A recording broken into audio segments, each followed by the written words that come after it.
तेज बारिश ने तो मेरी जिंदगी को नर्क बनाकर रख दिया था। मुझे हर हाल में मीटिंग के लिए मुंबई पहुंचना था, लेकिन तूफानी बारिश ने सारी फ्लाइट्स कैंसिल करके रख दी थी। इसीलिए मजबूरन भागम भाग मुझे रेलवे स्टेशन जाना पड़ा। मुंबई की टिकट मैंने अर्जेंट में ही खरीदी थी, इसीलिए मुझे इकोनॉमी क्लास की टिकट मिली थी। अगर मेरी मीटिंग ना होती तो मैं कभी भी इकोनॉमी क्लास में यात्रा करने के लिए हामी ना भरता। अभी भी ट्रेन आने में आधा घंटा बाकी था। मेरा ड्राइवर मुझे स्टेशन छोड़कर जा चुका था, इसीलिए मैं बेजार सा स्टेशन पर बैठा था। रात का पहर था। रात के 2 बजे सिर्फ 5 मिनट के लिए यहां पर ट्रेन ने रुकना था और अभी 1:30 बज रहा था। हर रोज की तरह से आज स्टेशन में ज्यादा सन्नाटा सा छाया हुआ था। शायद रात के इस पहर इक्का दुक्का यात्री ही ट्रेन के लिए इंतजार में होते थे। बारिश अभी भी बहुत तेज हो रही थी कि जब मैंने एक लड़की को स्याह काली चादर पहने हुए स्टेशन के अंदर आते देखा। उसने अपना चेहरा चादर के पल्लू से छुपा रखा था। बारिश में पूरी भीगी हुई थी। वह बड़ी होश फाख्ता सी इधर उधर देख रही थी। जिस बेंच पर मैं बैठा था वह खाली था। कुछ फासले पर एक और बेंच था, लेकिन वहां पर कुछ और किस्म के लड़के बैठे थे। वह लड़की शायद बैठने की जगह ढूंढ रही थी। उसके हाथ में एक छोटा सा बैग भी था। उसने मेरी सीट की तरफ देखा तो धीरे धीरे कदम बढ़ाती हुई मेरे बेंच के पास आकर एक कोने में बैठ गई। फिर अपने पर्स में से एक मोबाइल फोन निकाला। उसमें कुछ मैसेजेस करने लगी। मैंने एक नजर उस पर डाली थी। उसका चेहरा नाक के नीचे से छुपा हुआ था, लेकिन आंखें बाहर थीं और खूबसूरत भी थीं।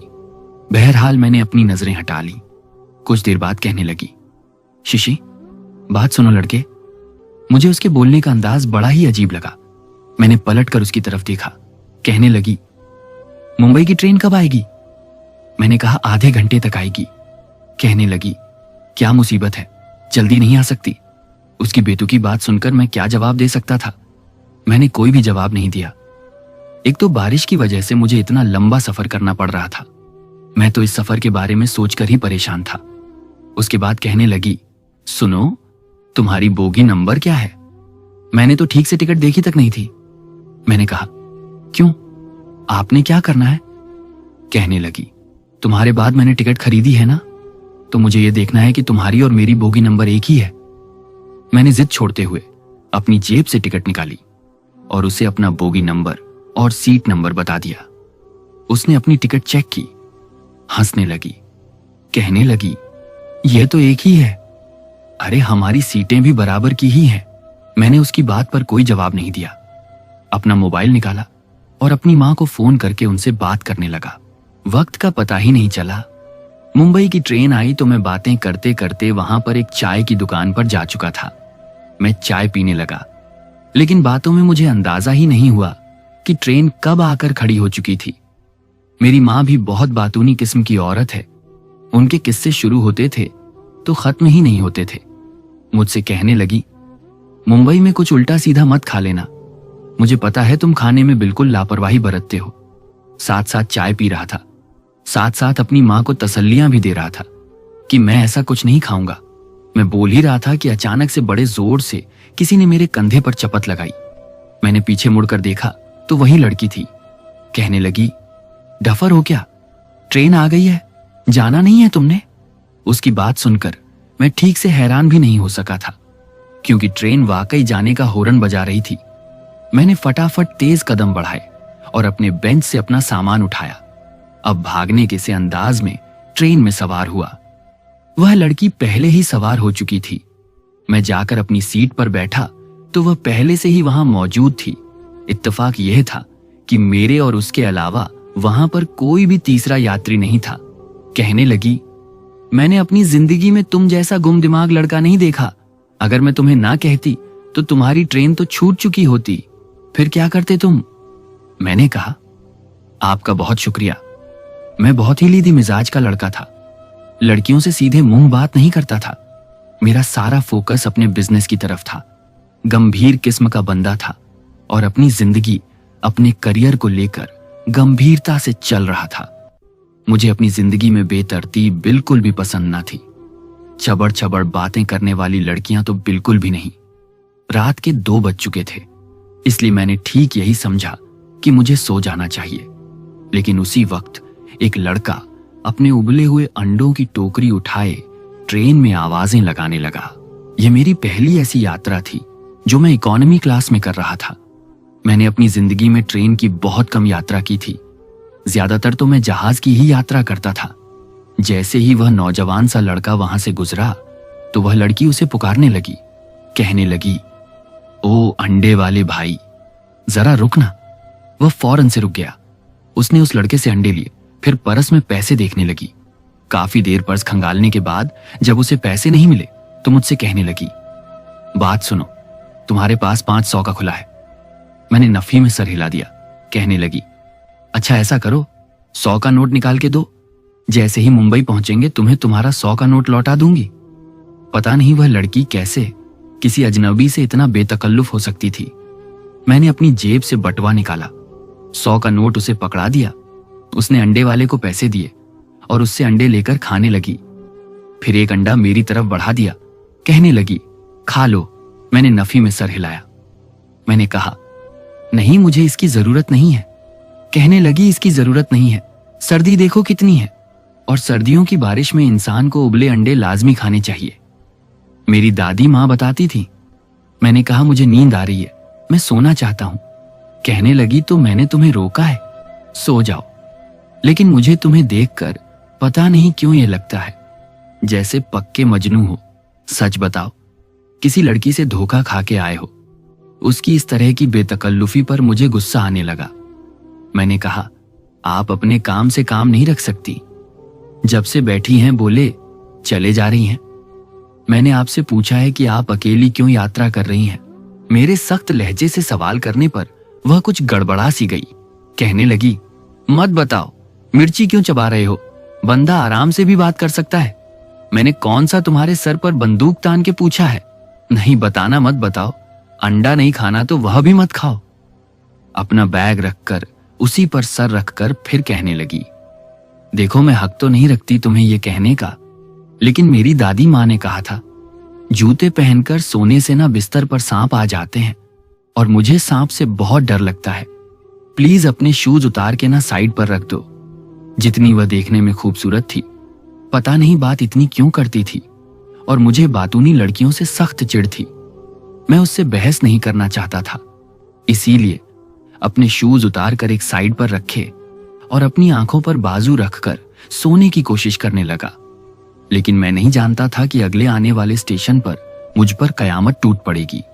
अगला स्टेशन आते ही चंद नौजवान गाड़ी में सवार हुए, जिनके हाथों में पिस्टल थी। जैसे ही वह नौजवान ट्रेन पर सवार हुए तो वहां के टिकट चेकर ने उन्हें रोकना चाहा तो उन्होंने बंदूक दिखाई। कहने लगे, हम किसी की तलाश में हैं, इसीलिए हमें रोकोगे तो तुम्हें भी गोली मार देंगे। मेरी आंख खुली थी। मैंने अपनी आंखों से बाजू हटाया तो टिकट चेकर यह कह रहा था कि देखें, हम आपको एक एक केबिन में घुसने नहीं दे सकते। वह कहने लगे, अगर तुमने हमें रोकने की कोशिश की तो यह जान लो, हमारे हाथ बहुत ऊपर तक हैं, समझे? यह हमारी इज्जत का मामला है।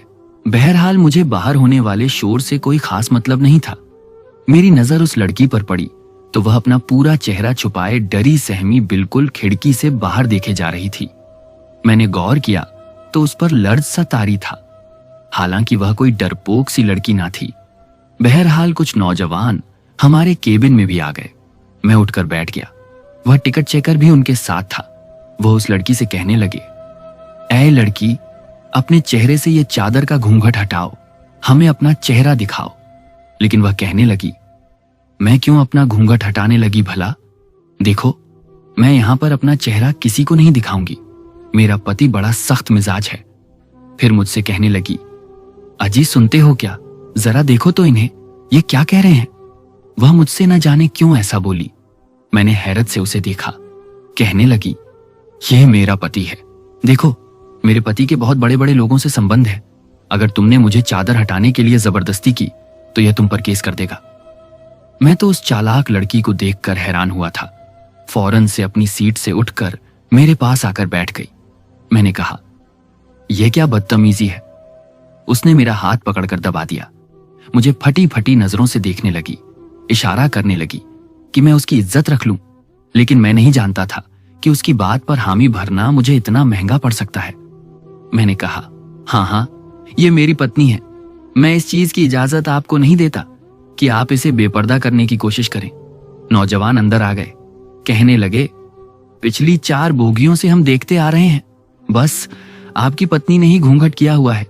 हम यहाँ पर एक लड़की की तलाश में आए हैं जो कि घर से भागी है और हम उसके भाई हैं, उसे जिंदा नहीं छोड़ेंगे।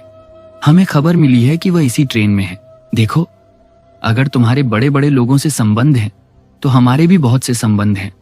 हम हर हाल में इसे बेनकाब करके रहेंगे और अगर यह वह लड़की ना हुई तो हम यहाँ से चुपचाप चले जाएंगे। इसमें तमाशा बनाने वाली कोई बात नहीं है। मैं अब समझ गया था कि वह लड़की घर से भाग कर आई थी। मैं क्या कर सकता था? उस नौजवान ने उस लड़की से कहा कि तुम चादर हटाती हो या हम जबरदस्ती तुम्हारी चादर हटाएं। मैंने सोचा कि अब तो इस लड़की का भांडा फूट जाएगा। यह सोचा कि उसे इतना बड़ा कदम उठाना ही नहीं चाहिए था। बहरहाल उस लड़की ने डरते डरते अपने चेहरे से चादर हटाई। उसका चेहरा देखते ही वह नौजवान गुस्से में आ गए, उसके सर पर पिस्तौल तान दी, कहने लगे, क्या सोचा था तुमने? तुम हमारी आंखों में धूल झोंक कर भाग जाओगी? उस लड़की ने मेरा हाथ पकड़ लिया, कहने लगी, भाई, मैं इससे शादी कर चुकी हूं, ये मेरा पति है। यह सुनना था कि मेरे होशो हवास उड़ के रह गए। मैं होश फाख्ता सा हो गया। मैंने कहा, नहीं नहीं, मैंने ऐसा कुछ नहीं किया। ये बात सुनकर वह कहने लगी, क्यों घबरा रहे हो? जो कुछ होना था हो चुका। हम शादी कर चुके हैं, अब कुछ भी नहीं हो सकता। तुम डरो मत। मैंने उसे गुस्से से देखा। मैंने कहा, क्यों झूठ बोल रही हो? कहने लगी, मत दूर हो मुझसे। फिर अपने भाई के पास जाकर खड़ी हो गई, कहने लगी, मैंने शादी कर ली है, अब जो मेरे साथ करना चाहते हैं आप कर सकते हैं। वह नौजवान उस लड़की के साथ साथ मुझे भी अपने साथ घसीट कर ले गए। मैं बार बार कहता रहा कि मैंने इससे कोई शादी नहीं की, ये झूठ बोल रही है। लेकिन वह कहने लगे कि अभी कुछ देर पहले तो तुम खुद कह रहे थे। मेरे 1000 बार कहने पर भी वह मुझे अपने साथ ले गए। उस लड़की के 5 भाई थे और वहां चाचा भी थे। सारा खानदान एक बहुत बड़े घर में रहता था। सारे मर्द मुझे घेर कर बैठ गए। मैं ये कह कह के थक गया कि यह लड़की झूठी है, मेरी इससे कोई शादी नहीं हुई। लेकिन वो लड़की यही कहे जा रही थी कि ये आप लोगों के डर की वजह से इनकार कर रहा है। फिर कहने लगी कि आप लोगों को हमें मार के क्या मिलेगा? वैसे भी ये कोई छोटा मोटा मामूली सा बंदा थोड़ी है, अच्छा खासा बिजनेसमैन है। देखो इसके कपड़े देखो, क्या कोई आवारा लगता है ये? मैंने पेंट कोट पहन रखा था क्योंकि मुझे तो जहाज में सफर करना था। तेज बारिश की मजबूरी मुझे स्टेशन पर ले आई थी और अब वह लड़की मेरे हुलिये का नाजायज फायदा उठा रही थी। उसके चाचा और बाप ने मुझसे मेरे काम के बारे में पूछा। मैंने कहा कि मैंने इसे कभी नहीं देखा। फिर मैंने अपने बिजनेस का भी बता दिया। मैं बेंगलुरु शहर में जाने माने बिजनेसमैनों में शुमार होता था। यह सुनकर वह कहने लगे कि फिर तुम्हें यूं भगाने की क्या जरूरत थी? तुम ऐसे रिश्ता भेजते, हम तुम्हारा रिश्ता स्वीकार कर लेते। मैं तो उनकी बात सुनकर हैरान था। मैंने कहा, आपको समझ क्यों नहीं आती? आपकी बेटी झूठ बोल रही है। फिर वह कहने लगी कि देखो, जो हो गया सो हो गया, लेकिन हम नहीं चाहते कि हमारी बच्ची भाग कर जाए। तुम शादी कर चुके हो, ठीक है, लेकिन हम अपनी पूरी बरादरी के सामने दोबारा से फेरे फिरवाएंगे ताकि सबको यह पता चल सके कि जो कुछ हुआ है हमारी रजामंदी से हुआ है, क्योंकि अभी तक तुम्हारे विवाह की खबर किसी के पास नहीं पहुंची। मेरे नाना कहने पर भी मेरा विवाह अगले दिन ही तनु से कर दिया गया। उन्हें अपनी बेटी की बात पर भरोसा था, लेकिन मेरी बात पर नहीं। फिर वह कुछ गुंडे किस्म के भी थे। मुझे घर से निकलने ही नहीं दिया, एक कमरे में बंद कर रखा था। आपने सुना होगा कि लड़कियों के साथ जबरदस्ती की जाती है, लेकिन एक लड़का होते हुए मैं बेबस हो चुका था। उन्होंने मेरी मां तक को बुला लिया, जो हक्का बक्का मुझे देखे जा रही थी। वह मुझसे कहने लगी, ये कौन सी मीटिंग थी तुम्हारी? अगर तुमने लड़की पसंद कर ली थी तो तुम मुझसे बात करते। तुम्हें शर्म नहीं आई यूं किसी की बच्ची को घर से भगाते हुए? मैंने कहा, मां, आप भी मुझे ऐसा समझती हैं? कहने लगी, सब कुछ तुम्हारे सामने है, और क्या समझूं मैं? मैंने चुप रहने में ही अपनी भलाई समझी। उसके नाटक में उसका 2 मिनट का साथ देना मुझे बहुत महंगा पड़ गया था। शादी के बाद मुझे विदा करवाकर उसे अपने घर भी लाना पड़ा। पूरे रास्ते मैंने उस लड़की से कोई बात नहीं की, क्योंकि मेरी मां भी गाड़ी में मौजूद थी। मैंने सोचा कि कमरे में ले जाकर उससे बात करूंगा। ये क्या खेल खेला है उसने मेरे साथ, ये क्या तमाशा बनाया है। लेकिन जैसे ही मैं कमरे में दाखिल हुआ तो वह लड़की तो हंसे जा रही थी। कहने लगी, शुक्र है सब कुछ ठीक से हो गया, वरना मुझे तो लगा था मेरे घर वाले मुझे जान से ही मार डालेंगे। फिर कहने लगी, वह तो तुम दौलतमंद थे, इसलिए मेरे घर वालों ने कुछ नहीं कहा। तुम्हारा दिमाग ठीक है? ये क्या खेल खेला है तुमने मेरे साथ? कहने लगी, मेरी मजबूरी थी। असल में मैं किसी लड़के से मोहब्बत करती हूं, लेकिन मसला यह है कि वह ज्यादा अमीर नहीं है। मैं जानती थी मेरे घर वाले कभी भी मेरी शादी उससे नहीं करेंगे। फिर कहने लगी, मैं उसकी खातिर ही घर से भागी थी, लेकिन वो स्टेशन पर आया ही नहीं था। इससे पहले के स्टेशन पर वह पहुंचता मुंबई की ट्रेन आ चुकी थी, इसलिए मुझे ट्रेन में सफर करना पड़ा। फिर उसका मैसेज मुझे आया, वह मुझे हैदराबाद में मिलेगा, लेकिन उससे पहले मेरे भाई मुझ तक पहुंच गए। मेरे पास और कोई रास्ता नहीं था, इसलिए मैंने तुम्हारे साथ गलत किया, क्योंकि तुम्हारे हुलिये से लगता था कि तुम कोई अमीर किस्म के लड़के हो, मजबूरन ही ट्रेन की यात्रा कर रहे हो। मेरे पास और कोई चारा नहीं था उस वक्त, इसलिए सोचा कि अगर मैं तुम्हारी पत्नी होने का नाटक करूंगी तो मेरे घर वालों को ऐतराज नहीं होगा। तुम बेफिक्र रहो, यह शादी सिर्फ कागज तक ही सीमित रहेगी। लड़की ने बड़े आराम से मुझे अपने मकसद के लिए इस्तेमाल किया था। मुझे उस पर जितना भी गुस्सा आता उतना कम था। मैंने कहा, तुमने मुझे पागल समझ रखा है। तुम जब चाहोगी मुझे इस्तेमाल करोगी और मैं इस्तेमाल होता चला जाऊंगा। कहने लगी, देखो, यह मेरी सबसे बड़ी मजबूरी थी। तुम्हें क्या फर्क पड़ता है? तुम एक मर्द हो, जब चाहे तलाक दे सकते हो, दूसरी शादी कर सकते हो, लेकिन मेरे बाबा मेरी शादी कभी उस लड़के से नहीं करते। क्या इंसान का गरीब होना उसका सबसे बड़ा ऐब है क्या? इस वक्त तो वह काफी गंभीरता से बात कर रही थी। मैं खामोश हो गया। मैंने भी सोचा कि मेरा वाकई कुछ गया तो नहीं था। यह कहकर उस लड़की ने अपने बैग से एक सादा सा जोड़ निकाला और वॉशरूम में चली गई। मैं भी आराम से बेड पर लेट गया। वॉशरूम से बाहर आई तो उस सादे से जोड़े को पहने जाकर सोफे पर लेट गई। चंद दिन यूं ही गुजर गए। फिर मैंने उसे कहा कि कहाँ है तुम्हारा वह आशिक? कहने लगी, उसके पापा बड़े सख्त हैं, उन्हें भी शक हो गया है कि वह मुझसे मोहब्बत करता है। फिर कहने लगी, असल में मेरे भाई गुंडे हैं ना, तो हर कोई डरता है, इसलिए उसके पापा ने उस पर सख्ती की हुई है। अब भी वह मुझसे शादी नहीं कर सकता, लेकिन तुम देख लेना, जैसे उसके पापा का शक खत्म होगा, तुम मुझे तलाक दे देना, वो मुझसे शादी कर लेगा। तुम्हारी भी जान छूट जाएगी और मैं भी अपने अनुज के पास चली जाऊंगी। ये बात तो वह बड़ी खुश होकर मुझे बता रही थी। अब मुझसे अक्सर अनुज की बातें करने लगती कि लड़का बहुत अच्छा है, उसके साथ उसकी यूनिवर्सिटी में पढ़ता था, लेकिन अब भी उसकी जॉब भी नहीं लगी, अपनी जॉब के चक्कर में भागदौड़ कर रहा है। एक बार मैंने उससे कहा कि तुम्हारी शादी मुझसे हो चुकी है, कल को वह तुम पर शक नहीं करेगा।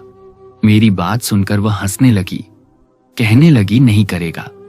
मैंने उसे बता दिया है कि तुम बहुत शरीफ इंसान हो और मैं जानती हूं तुम मेरे साथ कुछ नहीं कर सकते। उसके बाद मुस्कुराने लगी। मैंने कहा, मुझे कुछ करना चाहिए भी नहीं। कहने लगी, हाँ, मुझे पता है, इतनी हिम्मत नहीं है तुम में। यह सुनकर मुझे कुछ अजीब सा लगा। मैंने कहा, हिम्मत की बात तो मत करो, हिम्मत तो बहुत है, करने पर आऊं तो बहुत कुछ कर भी सकता हूं। मेरी बात सुनकर उसकी चलती हुई जुबान कुछ रुकी थी। मैं उसके पास आ गया। मेरा इरादा उसे थोड़ा सा तंग करने का था, क्योंकि मेरी इस जुर्रत पर उसका रंग कुछ उड़ा था। वह मुझसे चंद कदम पीछे हटी। मैंने कहा, तुम मेरी पत्नी हो, फिर हम एक कमरे में सोते हैं, और जहां एक मर्द और एक औरत अकेली हो और विवाह भी हो चुका हो, तो कभी भी कुछ भी हो सकता है। मेरी बात सुनकर कहने लगी, खबरदार, जो तुमने कुछ ऐसा वैसा किया तो। मैंने कहा, मुझे कौन रोक सकता है? यह कहकर मैं उसके चेहरे की उड़ी हुई हवाइयां देख रहा था, अपनी हंसी भी रोकने की कोशिश कर रहा था, जो वह खुद को अभी तक मुझ पर बहादुर साबित कर रही थी। मेरे चंद जुमलों पर ही बेहद घबरा गई। कुछ देर में उसके चेहरे को देखता रहा। खूबसूरत थी, लेकिन फिर मैंने अपनी नजरें हटा ली और हंसने लगा। मेरी यूं बेसाख हंसी पर मुझे हैरत से देखने लगी। मैंने कहा, मजाक कर रहा था तुमसे। मैं कभी भी एक ऐसी लड़की से कोई भी रिश्ता कायम नहीं कर सकता जिसके दिल में कोई और हो, इसलिए बेफिक्र रहो। मेरी बात सुनकर उसका सांस बहाल हुआ। कहने लगी, आइंदा ऐसा मजाक मत करना। मैं कभी भी कुछ और नहीं सोच सकती। बहुत मोहब्बत करती हूं उससे। मैंने कहा, हाँ, मैं समझ सकता हूं। जिसकी खातिर तुम घर छोड़ सकती हो, उसके लिए तुम कुछ भी कर सकती हो। उस लड़की ने मुझसे 1 महीने का वक्त मांगा था। मुझे लगा बस 1 महीना ही तो है, लेकिन मैं नहीं जानता था जैसे जैसे वक्त गुजरेगा मेरे दिल की दुनिया बदलने लगेगी। उसका व्यवहार मेरी माँ के साथ बहुत दोस्ताना था। दोनों ही बातूनी थी। मेरी माँ उसके आ जाने पर बेहद खुश थी। मेरे साथ भी बड़ी बेतुकी सी बातें करती थी। एक बार मैं कमरे में आया तो चिप्स खा रही थी। जमीन पर चॉकलेट्स के रैपर पड़े हुए थे।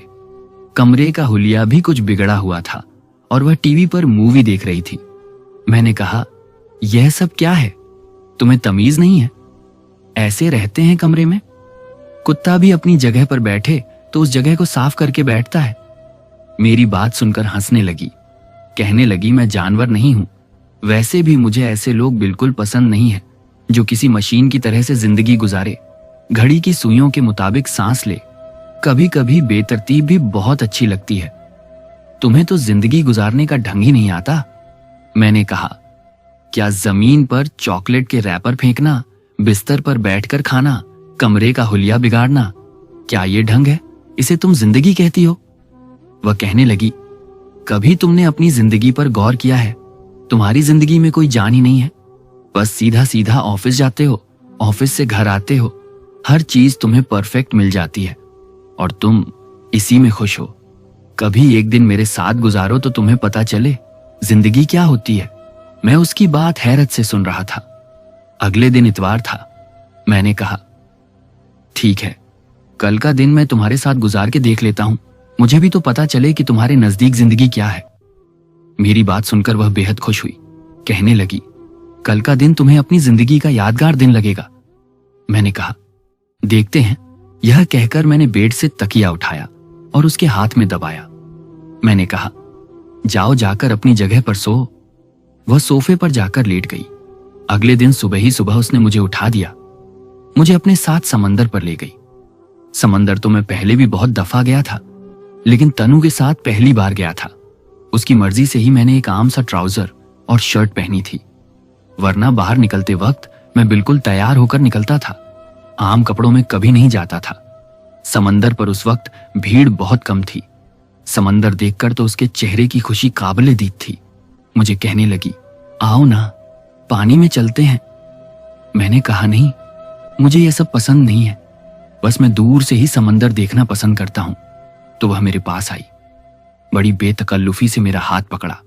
कहने लगी, आज मेरी मर्जी से जिंदगी गुजार कर देखो, तुम्हें बहुत अच्छा लगेगा। यह कहकर वह मुझे पानी में ले गई।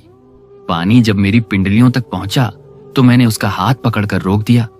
मैंने कहा, तनु, बस यहीं तक ठीक है, इससे आगे नहीं जाना, क्योंकि मुझे पानी में जाने से कुछ खौफ सा महसूस होता था।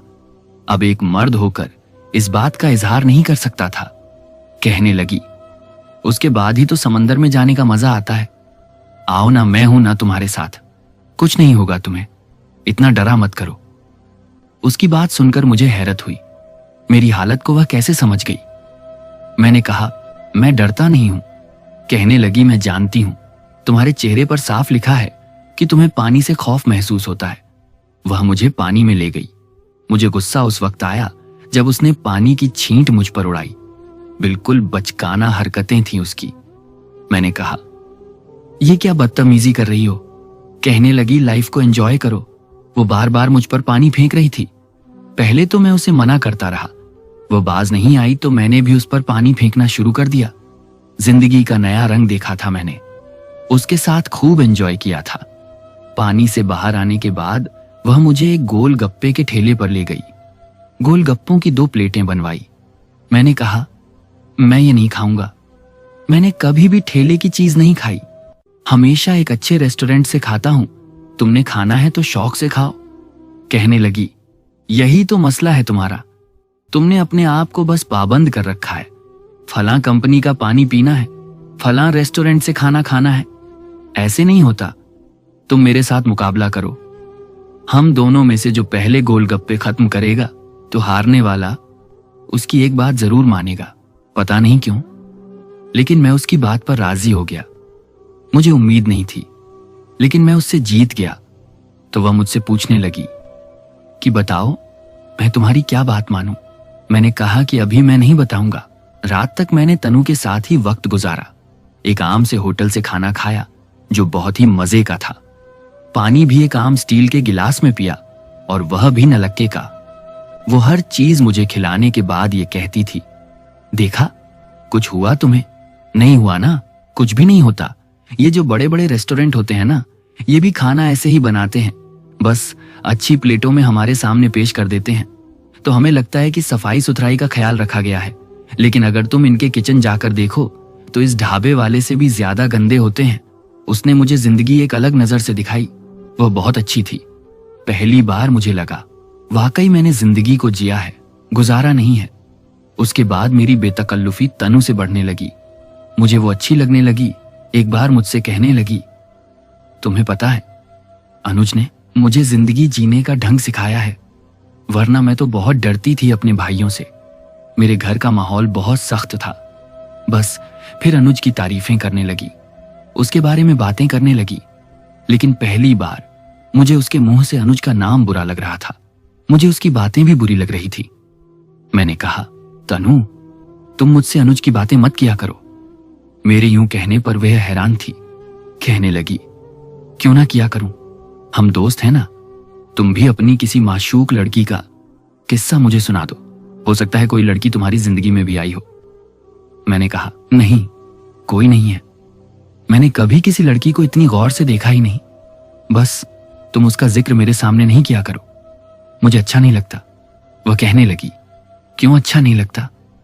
उसके सवाल पर मैं उसकी आंखों में देखने लगा। उसे कह नहीं सकता था कि मुझे अनुज से जलन सी महसूस होने लगी है। मैंने कहा, छोड़ो इस बात को, तुम यह बताओ कि अगर तुम्हारी जिंदगी में अनुज नहीं आता और मेरा रिश्ता तुम्हारे लिए आता तो तुम क्या करती? मैं जानना चाहता था वह मेरे बारे में क्या सोचती है, मैं उसे कैसा लगता हूं। मैं नहीं जानता यह तमन्ना मेरे दिल में क्यों जागी थी, लेकिन मैं बेबस था। वह मेरी बात पर मुझे गौर से देखने लगी। उस वक्त वह बैठी खा रही थी। कुछ देर के लिए वह प्यार से देखने लगी। कहने लगी, अच्छे खासे हो तुम, अगर मेरी जिंदगी में अनुज ना आता तो तुम मुझे पसंद आ जाते। Not bad choice. उसके जवाब ने तो मेरे दिल को सरासर सा कर दिया। मैं नहीं जानता था मैं क्यों खुश हूं, लेकिन मैं बहुत खुश था। वह दिन मेरे लिए अलग ही यादगार बन चुका था। मेरा दिल किसी और लहर पर चलने लगा। तनु बहुत अच्छी लगने लगी। एक बार मैं अपने स्टडी रूम में रात को काम में व्यस्त था, जब मुझे कमरे से तनु के चिल्लाने की आवाज आई। मैं फौरन से स्टडी रूम से बाहर आया और अपने कमरे में तेजी से कदम बढ़ाकर पहुंचा। जैसे ही मैंने दरवाजा खोला, तनु बेहद घबराई हुई थी। मुझे देखकर मेरे सीने के साथ लग गई। कहने लगी, राजेश यार, कमरे में छिपकली है और मुझे छिपकली से बहुत डर लगता है। सामने छत पर छिपकली थी, जिसे देखकर शायद वो चिल्लाई थी, लेकिन उसके यूं अचानक से मेरे सीने से लग जाने से मेरे अंदर तो जैसे ऊधम सी मिच गई। मेरा दिल जोर जोर से धड़क रहा था। उस वक्त तनु के दिल की तेज धड़कनें मैं अपने अंदर सुन रहा था। मेरे दिल की धड़कनें बढ़ने लगी। मैंने उसे अपने हिसार में ले लिया। मैंने कहा, तुम मेरे साथ हो तो तुम्हें डरने की कोई जरूरत नहीं, मैं हूं ना। वह कह रही थी, मुझे बहुत डर लग रहा है। एकदम कमरे की लाइट भी बंद हो गई, बल्कि पूरे इलाके की लाइट जा चुकी थी। जनरेटर भी खराब था। वैसे भी मौसम सर्दी का था। मैं उसको अपने साथ लगाए बेड तक ले आया। कहने लगी, लाइट क्यों चली गई, जनरेटर क्यों नहीं चल रहा? मुझे अंधेरे से भी खौफ आता है। मैंने कहा, जनरेटर खराब है, कल ही मुझे नौकर ने बताया था। मौसम सर्दी का है ना, इसलिए मैंने इस बात पर ज्यादा तवज्जो नहीं दी, लेकिन मुझे नहीं पता था कि आज ही लाइट चली जाएगी। कहने लगी, अगर छिपकली मुझ पर गिर गई तो? मैंने कहा, कुछ नहीं होता, मैं हूं ना। मैंने मोबाइल की लाइट ऑन कर दी। छिपकली सोफे के बिल्कुल ऊपर छत के ऊपर चिपकी हुई थी और मेरी तनु मेरे साथ लगी हुई थी। मेरा तो जी चाह रहा था कि वक्त यूं ही थम जाए। अंदर से मेरे दिल का शोर मेरा चैन ले रहा था, कह रहा था, तुम्हारी पत्नी है, तुम्हारे 7 फेरे लिए है, तुम इस पर हक रखते हो। तुम अपनी मोहब्बत दोगे तो भूल जाएगी अनुज को। मैंने तनु को खुद से पीछे किया, उसे कहा कि तुम सो जाओ, मैं खिड़की खोल देता हूं, ये छिपकली बाहर चली जाएगी। लेकिन उसने मेरा हाथ पकड़ लिया, कहने लगी, आज सोफे पर मत सो, मेरे साथ लेट जाओ, मुझे बहुत डर लग रहा है। मैं तो ऐसे ही किसी मौके की तलाश में था। उसका हाथ थामकर उसके बराबर में लेट गया। कमरे में हल्की सी रोशनी थी और उसमें उसका हुस्न मुझे बेचैन कर रहा था। जी चाह रहा था कि सारी हदों को पार कर दूं, उसे इतनी मोहब्बत दूं कि उसे शराब कर दूं, लेकिन कर नहीं सकता था क्योंकि उसके दिल में मैं नहीं था। जब वह गहरी नींद सो गई तो मैंने अपना हाथ उसके हाथ से छुड़वाया और सोफे पर जाकर लेट गया। चंद दिन से मेरी नजरें तनु पर बड़ी बेखुदी से उठ रही थीं। मैं नहीं जानता था कि मेरी इन नजरों को नौकरानी ने भी भांप लिया है। एक बार मैं ऑफिस के लिए तैयार हो रहा था जब तनु गुस्से से कमरे में दाखिल हुई और मेरे पास आकर खड़ी हो गई। कहने लगी, तुम्हें शर्म नहीं आती? तुम अजीब अजीब बुरी नजरों से मुझे देखते हो। अब तो नौकरानी ने भी यह बात नोट की है। कितनी बुरी बात है, मैं तुम पर कितना भरोसा करती हूं। मैंने कहा, कैसी नजरों से देखता हूं तुम्हें, बताओ मुझे, क्या कहा है नौकरानी ने तुमसे? कहने लगी, यही कि तुम मुझे 1.5 आंख से देखते हो, बुरी नजर डालते हो। कह रही थी, तुम मेरे पति हो इसलिए यूं देख सकते हो। भला यह भी कोई बात है? उसे तो नहीं पता कि मैं तुम्हारी कागजी बीवी हूं, लेकिन तुम तो जानते हो तुम्हें लिहाज रखना चाहिए। उसकी बात पर मैं उसके और भी करीब आ गया। मैंने कहा, गौर से देखो मुझे, मैं तुम्हें काना लगता हूं। मैं कैसे 1.5 आंख से देख सकता हूं तुम्हें? तुम्हें कोई कुछ भी कहेगा तुम उसकी बात मान लोगी। मैं सिर्फ तुम्हें 2 तरह से देखता हूं तनु, एक बहुत इज्जत से और दूसरा बहुत मोहब्बत से। अब बताओ, इसमें बुरी नजर कौन सी है मेरी? बात सुनकर वह पहली बार नर्वस हुई थी। फौरन से कमरे से बाहर निकल गई। मैं मुस्कुराने लगा, लेकिन चंद दिन बाद उसने धमाका मेरे सर पर किया था। मैं कमरे में आया तो बहुत खूबसूरत जोड़ा उसने पहन रखा था, तैयार भी खूब थी। मेरा दिल तो उसे देखकर ही बेईमानी पर मुझे उकसाने लगा। कहने लगी, बताओ मैं कैसी लग रही हूं? मैंने कहा, बहुत अच्छी लग रही हो। कहने लगी, पता है अनुज का फोन आया था, कह रहा था उसे नौकरी मिल गई है। आज उसने मुझे खाने पर बुलाया है। कह रहा था अपने माता पिता को भी जल्दी राजी कर लेगा। बस अब मैं चंद दिनों की मेहमान हूं तुम्हारे पास, फिर हमेशा के लिए चली जाऊंगी। यह सुनना था कि मेरे दिल पर एक घूंसा सा लगा था। मैंने अपनी नजरें उस पर से फौरन हटा ली। मेरा दिल बड़ी बेचैनी से धड़क रहा था। मैं नहीं चाहता था कि वह कहीं जाए। वह कहने लगी, ऐसा करो तुम मुझे रेस्टोरेंट तक छोड़ दो या फिर ड्राइवर से कह दो कि मुझे छोड़ दे। शाम के 8 बज रहे थे। मैं तो ऑफिस से इसलिए जल्दी घर आ गया था कि आज तनु के साथ कहीं लॉन्ग ड्राइव पर जाऊंगा, लेकिन उसकी बातें सुनकर मैं बुझ सा गया। आज वह बेहद हसीन लग रही थी। मैं नहीं चाहता था कि वह इस हसीन रूप के साथ अनुज के सामने जाए। पता नहीं क्यों मुझ पर बेइख्तियारी सी छाई थी। मैंने उसके दोनों बाजुओं से उसे पकड़ा। मैंने गुस्से से कहा, कहीं नहीं जाओगी तुम तनु, तुम मेरी बीवी हो। तुम्हें इतने हसीन रूप में देखने का हक सिर्फ मेरा है। मैं नहीं चाहता कि कोई और तुम्हें यूं देखे। तुम्हारा हुस्न सिर्फ मेरे लिए है, मैं तुम्हें कहीं जाने नहीं दूंगा।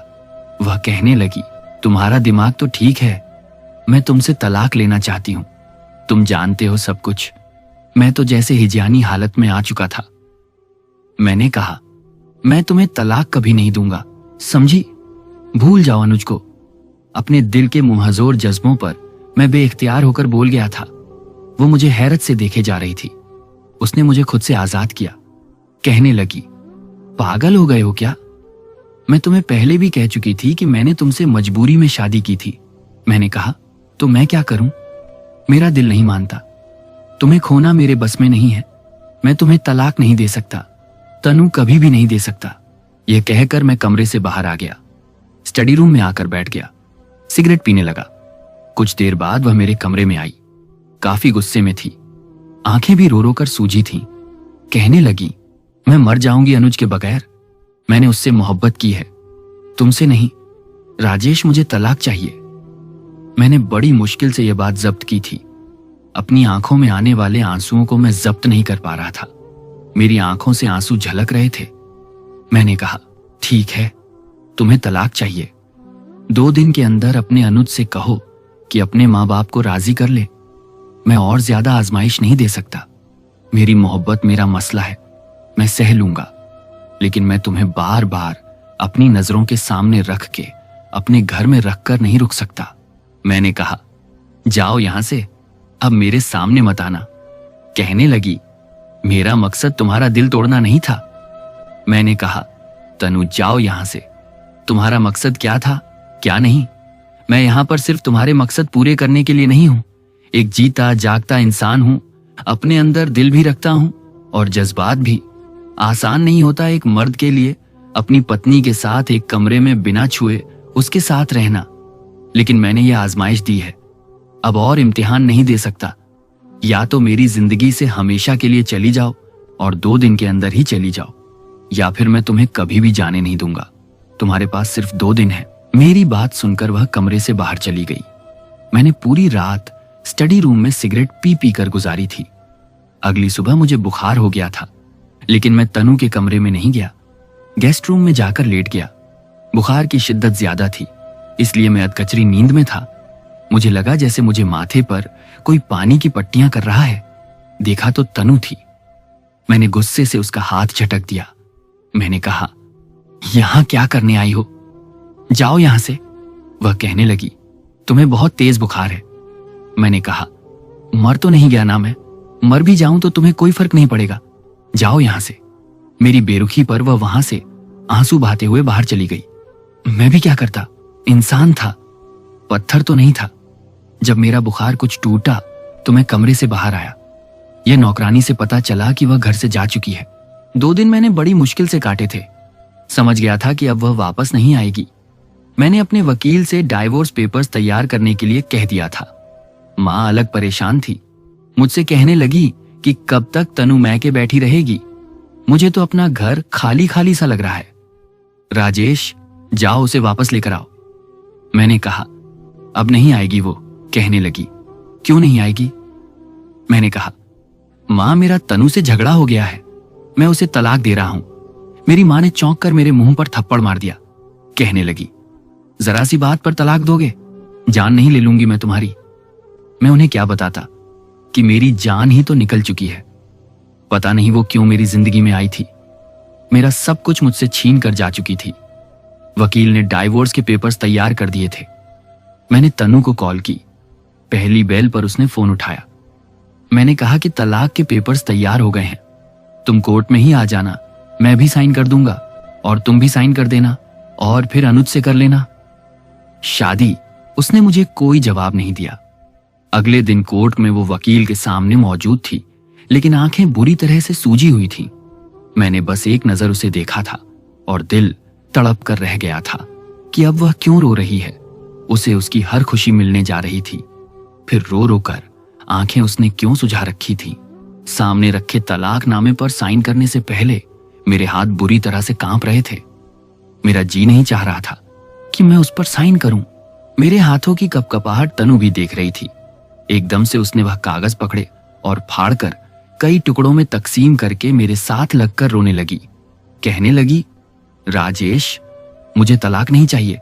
मैं नहीं जानती कब और कैसे, पर मैं तुमसे मोहब्बत करने लगी, अनुज से भी ज्यादा। जब से तुम्हारा घर छोड़ा मुझे एक पल चैन नहीं आ रहा था। बार बार मुझे तुम्हारा ख्याल आ रहा था। अब तो मुझे एहसास हो गया है कि शादी मजाक नहीं होती, ना ही विवाह कोई खेल होता है। ये दिलों की डोरियों को बांध के रख देता है। मैंने अनुज से इनकार कर दिया है। उसे कह दिया है कि मैं उससे शादी नहीं कर सकती। वह ऐसी बेवकूफ थी, उसे यह तक एहसास नहीं था कि सामने वकील अपनी कुर्सी पर बैठा उसे मेरे सीने से लगे इजहारे मोहब्बत करते हुए देख भी रहा है, सुन भी रहा है और साथ में नजरें झुकाए मुस्कुरा भी रहा है। मैंने उसके कान के करीब जाकर कहा, तनु, हम यहाँ अकेले मौजूद नहीं हैं, घर पर जाकर बात करेंगे। मेरी बात सुनकर वह एकदम मुझसे पीछे हटी थी। वापसी का सफर मेरे लिए खुशियों से भरा हुआ था, क्योंकि मेरी पत्नी मेरे साथ थी। वह समझ गई थी कि शादी शादी होती है, ये कोई खेल नहीं है। तो दोस्तों, कैसी लगी आपको हमारी आज की कहानी? कमेंट करके हमें जरूर बताना। और हाँ दोस्तों, ऐसी ही और दिल को छू जाने वाली कहानियां रोजाना सुनने के लिए हमारे इस चैनल को सब्सक्राइब जरूर कर लें, ताकि आने वाली नई कहानी आपसे बिल्कुल भी मिस ना हो।